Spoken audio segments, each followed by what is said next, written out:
adventures ko, nasa Betania tayo. Isang maliit na bayan, di kalayuan sa Jerusalem. Hi! Ako si Joy. Salamat sa pagsama niyo sa aming paglalakbay, kung saan nalaman natin ang ugali ng totoong superstar. Nasa Jerusalem si Jesus para sa Paskwa mula sa bundok ng Olibo, at dito dumaan si Jesus. Habang papasok si Jesus, sinalubong siya ng palaspas na mga tao. Para sa mga Hudyo, ang palaspas ay simbolo ng kasiyahan. Isinulat ng mga sikat na manunulat ng Roma na ang palaspas ay simbolo rin ng tagumpay. Ang mga baryang ito ay gawa sa Israel noong panahon ni Jesus.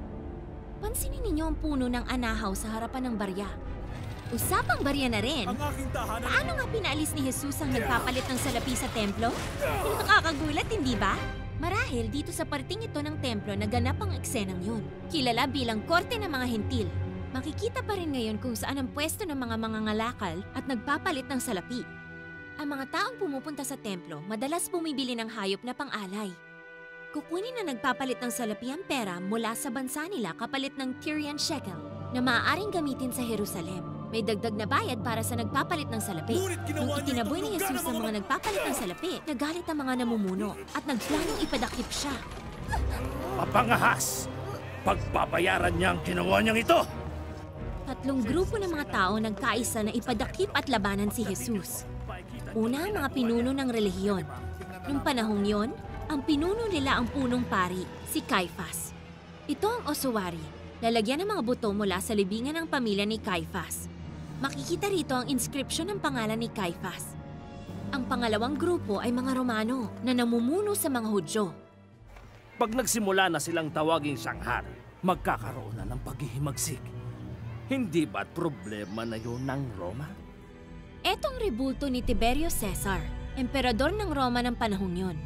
Hinirang niya si Poncio Pilato na gobernador ng Judea at si Pilato ang magiging hukom sa paglilitis ni Jesus. Ang pangatlong tao na lumaban kay Jesus ang pinakamahirap tanggapin.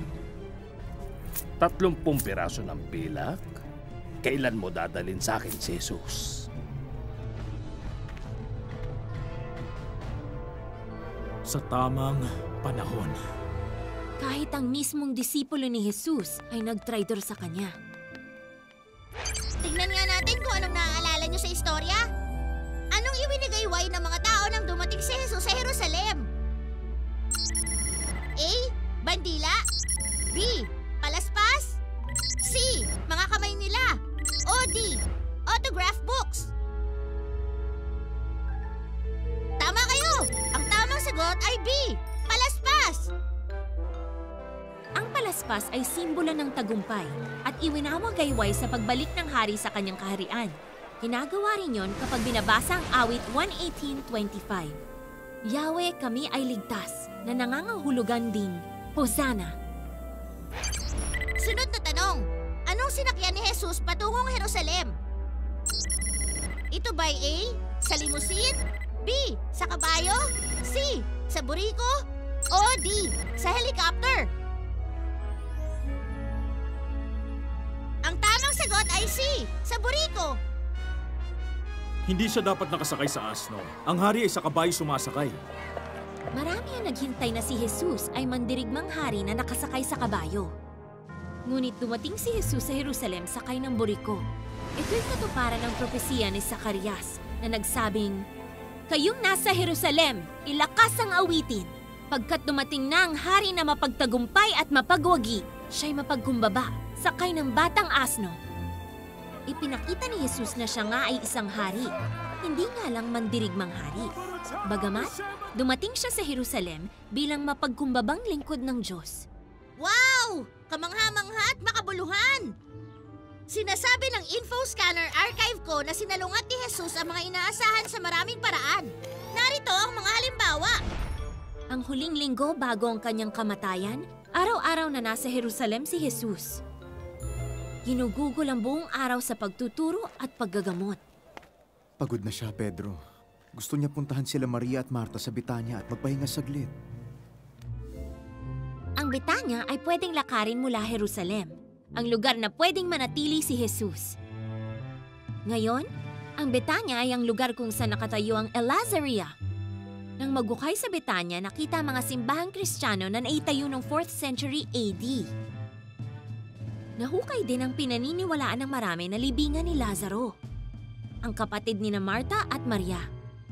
Habang nasa Betanya si Jesus, nagbukas si Maria ng mamahalin at mabangong langis at binuhusan ang paa ni Jesus. Natatandaan niyo kung ganong nagalit si Judas dahil dito? Itigil mo yan, babae. Sinasayang mo lang yung pabango. Ang halamang ginamit sa langis na ito ay kakaiba at hindi matatagpuan sa rehiyon na ito. Ang mabangong langis ay manggagaling pa sa India. Ang garapon ay selyado para hindi matapon ang langis habang ibinabiyahe. Upang mabuksan, babasagin ang garapon kaya isang beses lang magagamit. Mahalaga si Jesus kay Maria, sapat na para basagin ang garapon. Hayaan niyo siya. Ginawa niya itong paghahanda sa aking libing. Sa huling gabi bago siya ipagkanulo, sinaluhan ni Jesus ang kanyang disipulo sa huling hapunan.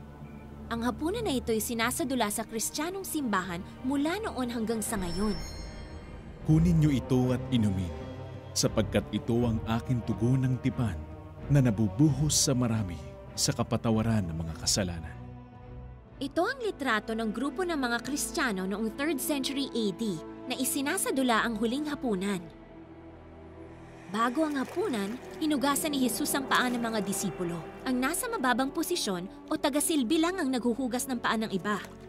Naalala niyo kung ganong nagulat si Chris dahil ginawa yun ni Jesus? Magiging hari na siya, Gizmo. Isang kilalang tao. Hindi ba kahit sino masasabing dakila si Jesus? Pero, nandun siya at naghuhugas ng paa ng iba. May kahulugan ang ginawa ni Jesus, gaya ng paghuhugas ni Maria sa paa ni Jesus bilang paghahanda. Hinugasan ni Jesus ang mga paa nila para ipakita kung paano dapat tratuhin ng bawat isa. Ako na Panginoon at Guro ay naghugas ng inyong paa. Gayon din ang gawin niyo sa isa't isa. Si Jesus ay tunay ngang hari at Panginoon. Pinakita niya na siya'y hari sa matagumpay niyang pagdating sa Jerusalem, sa kapangyarihan niya sa templo, hanggang sa paghuhugas niya sa Betanya. Ngunit pinakita niya rin sa atin na ang pagiging dakila nangangahulugan ng paglilingkod sa lahat. Naalala ko ang super verse natin. Filipos 2:3. Huwag maging mapagmataas, maging mapagpakumbaba, at ituring ninyong higit ang iba kaysa sa sarili.